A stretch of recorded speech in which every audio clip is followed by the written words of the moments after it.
You have questions, What is slashing? we have answers. Slashing is, like that, you know? Mm-hmm. And there's a penalty for that? Yeah, you do that, you go to the box, you know, 2 minutes by yourself, and you feel shame, you know, and then you get free. This is CBJ in 30. Anything you folks want to know about the fascinating world of pro hockey, here we go. Tweet your questions by using the hashtag CBJIN30. We'd like to remind you folks, keep your questions within the boundaries of good taste. Here's your host, Bob McGilligan. And welcome to another edition of CBJ in 30. Today, the Blue Jackets with a travel day. They'll practice and head down to Raleigh, North Carolina, where they'll take on the Carolina Hurricanes tomorrow. Trying to regroup once again is what the Blue Jackets will be doing after getting shut out by the Colorado Avalanche on Saturday night. Final score in the game was 4-0. Another disheartening loss for the Blue Jackets. Right after they seemed like they put something together on Friday night against the New Jersey Devils. They just had gotten a good team performance. Not a great team performance, but a good, solid, a very good team performance on Friday night against the New Jersey Devils. They put that together. They got contributions from just about everybody in the lineup.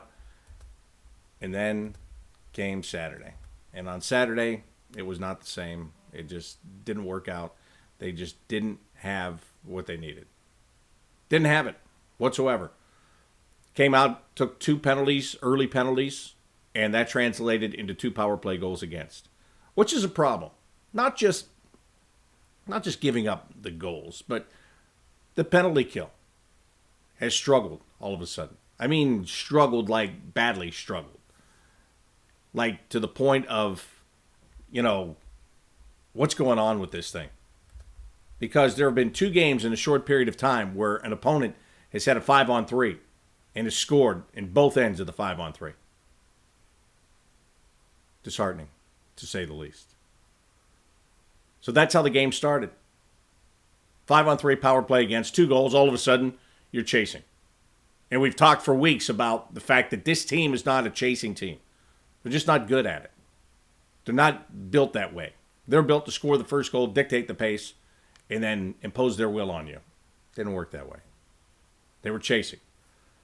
Then Scott Hartnell in his own zone, trying to get away from Matt Duchene, who's pursuing him from behind.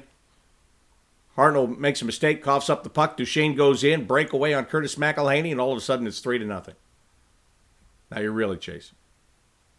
Second period, Sergei Bobrovsky came in an obvious message to, hey guys, get it together, from the head coach, Todd Richards. And they did. I mean, he did anyway. I thought he was great again. That's 2 nights in a row that Sergei Bobrovsky was Sergei Bobrovsky. Played very well, made some big saves. He gave up 1 goal. But the last time I checked, when your team scores 0, you have no chance to win. And the team scored 0. And I thought there were opportunities, in that game. I thought there were opportunities early. I thought Semyon Varlamov, the goaltender of the Colorado Avalanche, was fighting the puck early in that game. It was coming off his body. There were rebounds that were there. But he didn't have to pay the price for that. He didn't have a bad rebound that somebody put into the net. That allowed him to get stronger, more confident. And as the game wore on, he became unbeatable. 44 shots on goal, 0 goals. Good goaltending performance? Yes. A good performance overall by the Blue Jackets? No. 44 shots is a nice tagline to the game. But the headline is, you were shut out and you lost. At home, where they have struggled for some unknown reason all year long. So disappointing for the Blue Jackets on Saturday night against the Colorado Avalanche. And so many questions, so few answers. And just when you think that a question has been answered, it arises again. So then you realize there aren't many answers for what's going on. Don't believe me? I know you do. But Feder Tutin, a guy that he's been here through thick and thin. You've seen the good, the bad, the ugly. And he was sitting alone in his stall after the game on Saturday night. And I wanted to get his perspective as a veteran on this team and a good leader on this team, just to get some kind of idea from him if he could figure out what's going on. Here's what Federer had to say after the game on Saturday night.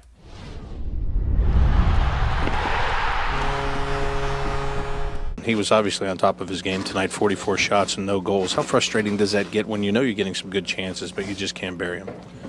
Well, it is frustrating, but, that's part of the game. And at the end of the day, if he didn't score, then, he could have done some things better maybe. But it is what it is. You got to move on now.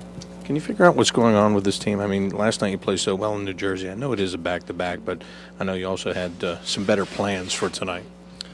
Yeah, I think it's obvious for us in the locker room. We just, lack of consistency to be, we can put up good stretches together, and that comes back and bite us, So just got to work on it and get better at it. Were you disheartened at all by the fact that they got the first 2 goals? Because there have been so many games that you've been in that hole. Last night was a different story. You were able to kind of dictate, and tonight it was right back to that.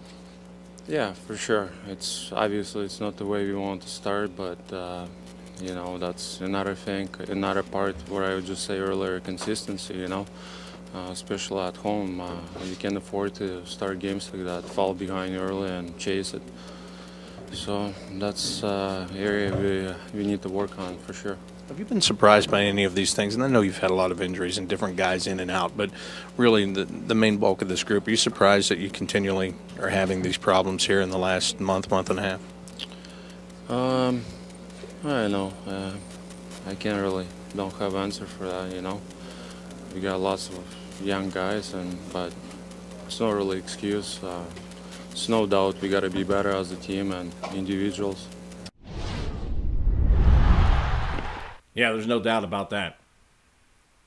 When that guy doesn't have answers, that's a problem. And I'm not singling him out. I'm saying this is the tone. There's a lot of head scratching going on right now within that dressing room as to why can't we do this? Why don't we stick with that? What's going on? So questions continue, unfortunately, for the Blue Jackets as they get set to take on Carolina tomorrow. A Carolina Hurricanes team that yesterday played, and they played the Edmonton Oilers. So you're probably thinking, well, then that's an automatic win. Yeah, well, they were trailing in the game at one point. And then, let's see, they were down 1-0 after 1. Came back, it was 3-3 after 2. And then they exploded for 4 goals in the third period to get the win in that game. 7-4. Final score. Carolina at home over Edmonton yesterday. Big game for Elias Lindholm as he picks up a hat trick in that one for the Carolina Hurricanes. So that's the team the Blue Jackets are going to face. The team that beat them 2 times earlier in the season. The Carolina Hurricanes team that's below them in the standings, but not by much. Now the Blue Jackets have to go tomorrow in there and try to get a victory. The other games yesterday, Boston gets a big win at home over Detroit. 5-3 was the final in that one. The Philadelphia Flyers blowing opportunities as they come along right now. They lost to the Devils yesterday 5-2. Colorado went to Minnesota. Pardon my pun, but this was a wild game. Colorado gets the win 3-2. And they had just had a game with a couple of dust-ups, some physical play just right before, a short time ago. So when the Avalanche came here, they very well could have been looking past the game against the Blue Jackets to the one against the Wild the next day. They didn't look past it. They went one game at a time. And they got one win at a time. 3-2 yesterday. They get a victory. Ottawa able to salvage a win. They were up, I think it was 4-1 at one point. Calgary came back, tied the game, went to a shootout. Ottawa wins it. And they didn't get it done in 3 shooters, too. They went extra shooters. 5-4. Ottawa continuing to try to put the pressure on the Boston Bruins And the New York Rangers had to go to overtime in Chicago. Took 1 goal in this game. 1-0 was the final score. 1-0, the final score in that game. The New York Rangers getting the victory last night. So Derek Brassard was involved in that victory to get that win for the Rangers as well. So here are the standings as of today. And I'll look at the wild card standings because that's really what matters. Well, let me start in the Metropolitan Division. The Islanders lead it with 88 points. Rangers right behind them with 87. Pittsburgh has 85. And then Washington, who's holding the first wild card spot, has 82 points.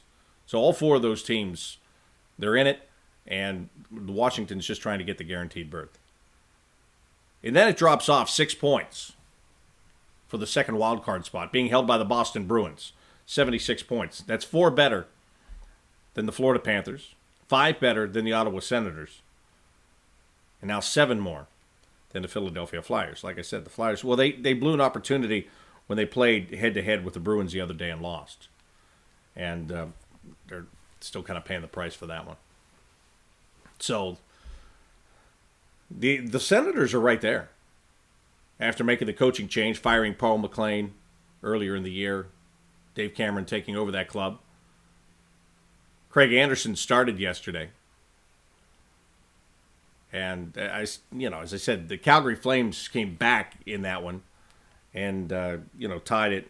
And Calgary got a point. And that was an all-important point for the Calgary Flames, too. Don't get me wrong. Should have looked over in the West just to, I guess it's kind of biased just to cover the Eastern Conference standings, right? But if you go over to the Western Conference, Calgary right now, they're in the 3rd spot in the Pacific Division. Boy, what a change in standings. I had said at the beginning of the year, I didn't see anybody falling out of the playoff picture from last year. And have they ever? LA's not in it right now. They're 3 points out. They're the closest. San Jose is 6 points back. And 7 points back now are the Colorado Avalanche trying to make a late push. Dallas has dropped off this year. I think that's somewhat of the same as the Blue Jackets. A young team suffering injuries and not having the same success as they did last year. The other games in the league tonight. Pittsburgh's at San Jose. That's the late game tonight. Maple Leafs playing host to the New York Islanders. The Oilers are in Detroit tonight. Oilers on a big East Coast swing right now because they'll be here on Friday evening. Anaheim is at Vancouver, and Arizona is playing host to Nashville. The Nashville Predators, who have hit their biggest slide of the year right now. They trail Anaheim by 2 points for the overall lead in the Western Conference. But they've had a good year, the Nashville Predators. You got to give them credit. They've done a really good job. Pekka Rinne has been great, and even when he was out with an injury, Carter Hutton stepped in there and did a really good job for them. So that, they're kind of hanging on right now, but they haven't gone through this all year. Now, there are 2 schools of thought, and the 2 schools of thought are that, you want to be playing your best hockey at this time of the year. You don't want to go through losing streaks. The other one is it's going to happen at some point, and you might as well get it out of the way now in early March rather than in mid-April, because if you go through a losing streak in mid-April, you're done. You're out. So get it out of your system now. That's the way I would look at it if I were them, because that's obviously the most positive way to look at it. So that's what they need to do. They need to concentrate on just getting their game back together and playing. They know they're going to be in the playoffs. That's one thing for certain. And I'm sure they would like to have the top spot in the division and like to take on, well, who would they play? Calgary? And now, anyway, Calgary. How about Calgary? Tough, hard game that they play. Blue Jackets have to go there and play a game next week. My math goes, yeah, next week. Next week will be the Western Canada trip. Edmonton, Vancouver, Calgary. So the Blue Jackets still have yet to make that trip. But the trip they make this week, Carolina tomorrow, and Detroit on Friday. Interesting. Yesterday, I was at Nationwide Arena for the annual luncheon for the coaches of the 4 high school teams that are going to participate in the Final Four, if you will. There will be 2 games played on Thursday at Nationwide Arena, and the high school hockey championship game will be played on Saturday afternoon at Nationwide Arena. The schools that are in, St. Francis de Sales from Toledo, University School is in, St. Ed's out of Cleveland, and Dublin Jerome. Pat Murphy has his team in the Final Four for the first time. And, you know, I was talking with Pat yesterday, and I said, how many times is this for you here? And he said it's the first time. And I didn't realize, I know he always has a good team there. I know they always do well.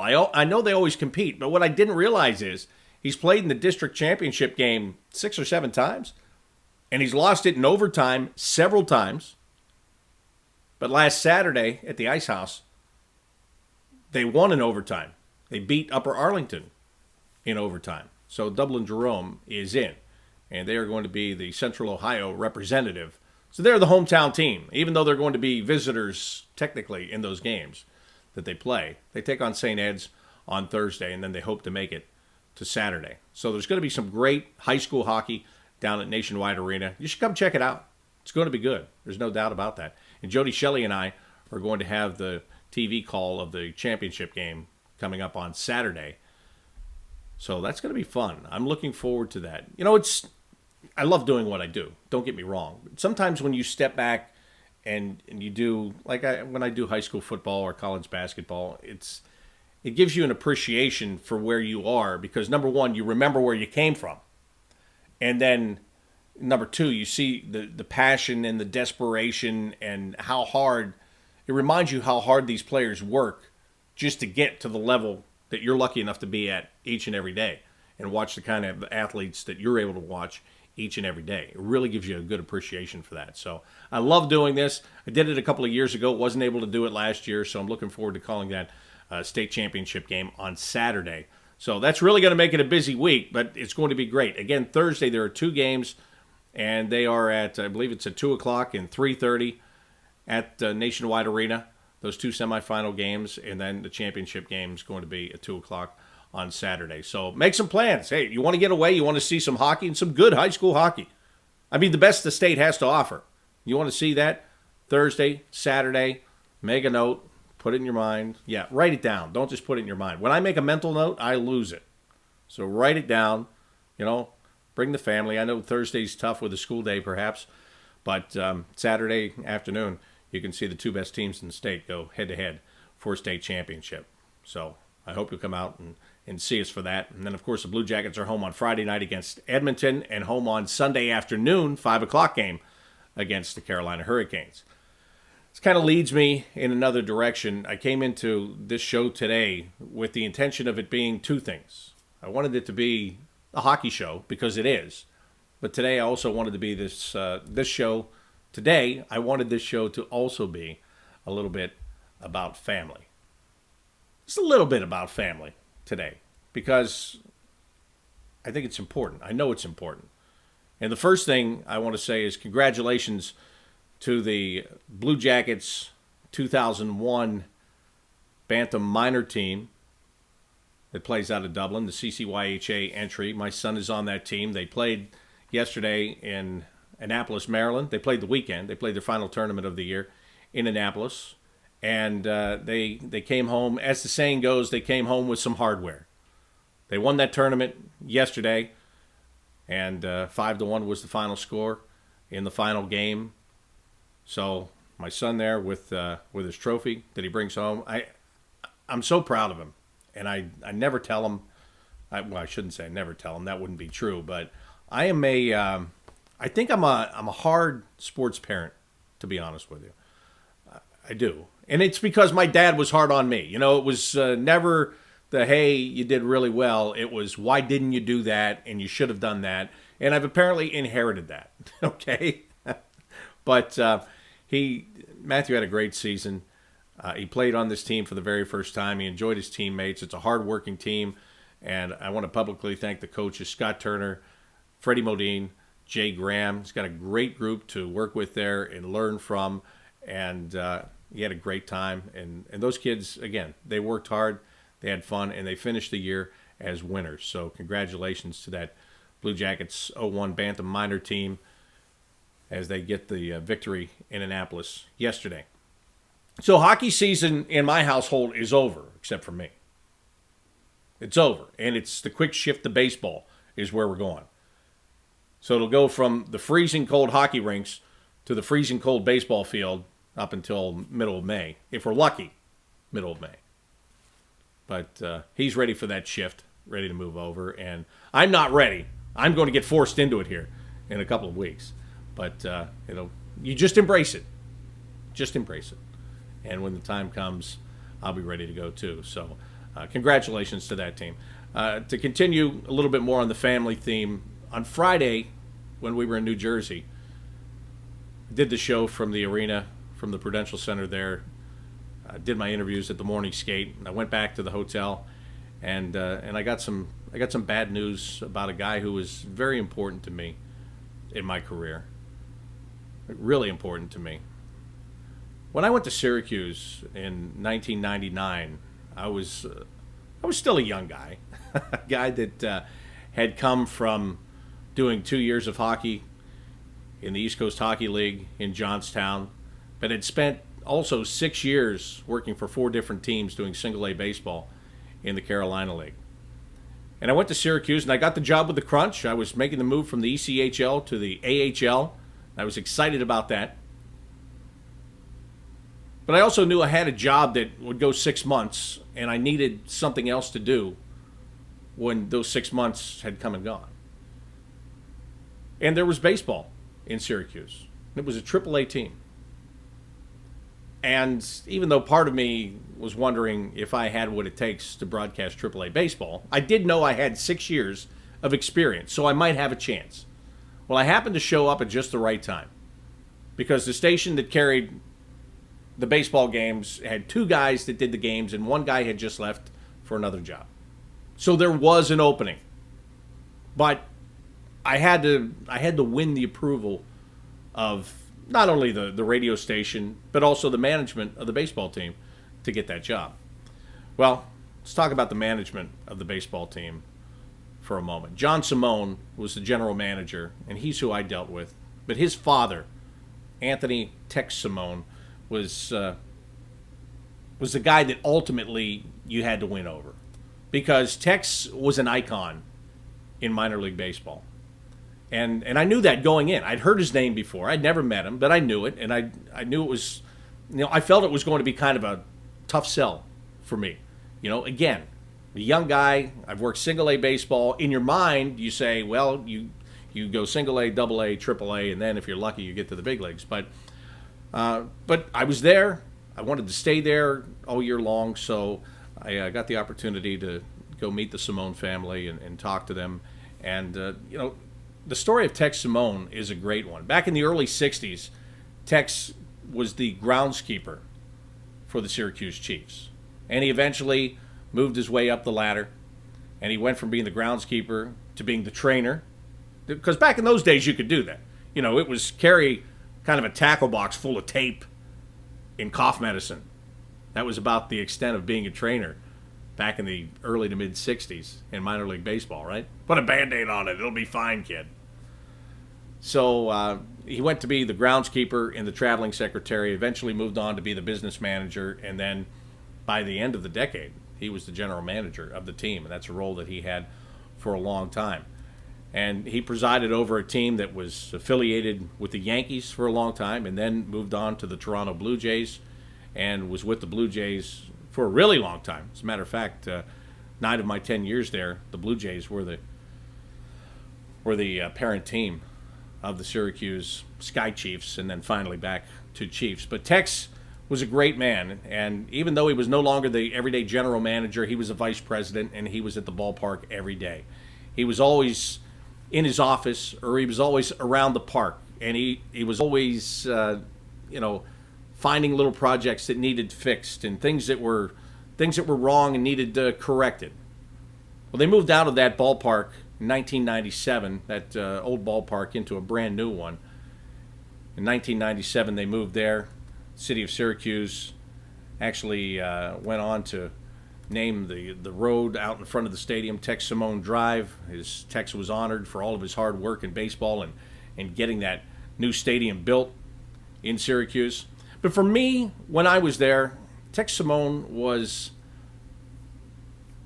I don't know how to explain exactly how he came across. I'm sorry. He was an older man who, if you first looked at him, you thought was frail. Illness had almost taken his voice. It was hard for him to talk. Eventually, it completely took his voice before the end of my tenure there. But he didn't need a strong voice. All you had to do was shake his hand and look in his eyes, and you could see this very powerful man. A very powerful man, a very caring man. A man that cared about his family, and cared about his team, and cared about his community. At his age, he could have run off to Florida and went to some better weather, like I'm sure a lot of people did. But that wasn't Texas style. Texas style was to stay, work hard, and persevere, and continue to build a team that he had put almost his whole life into. And that's exactly what he did. His family was great. He and his family took me in like one of their own. Not only did I get that job, but I kept it for a decade. And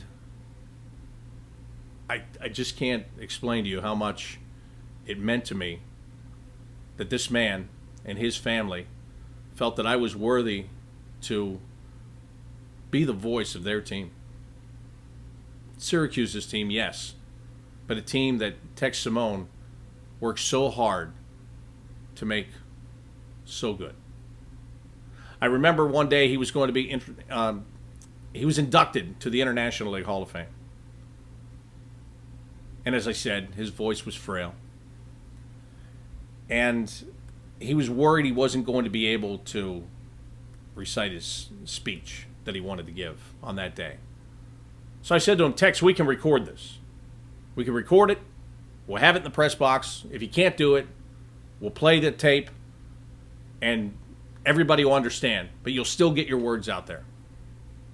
So he wrote something, and we spent time on it, and we recorded it, and it was ready.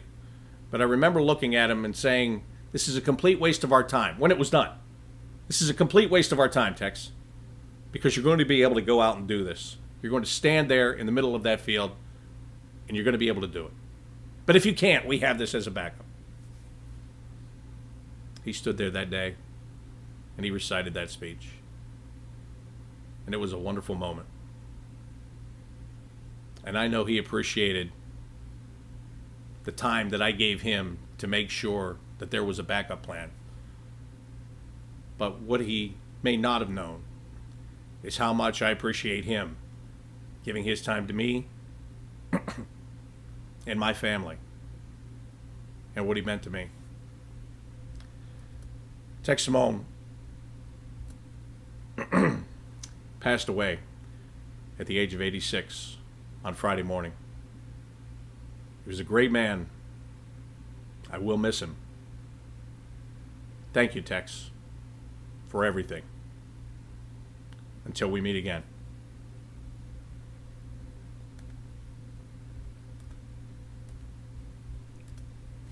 So that's going to do it for today's edition of CBJ in 30.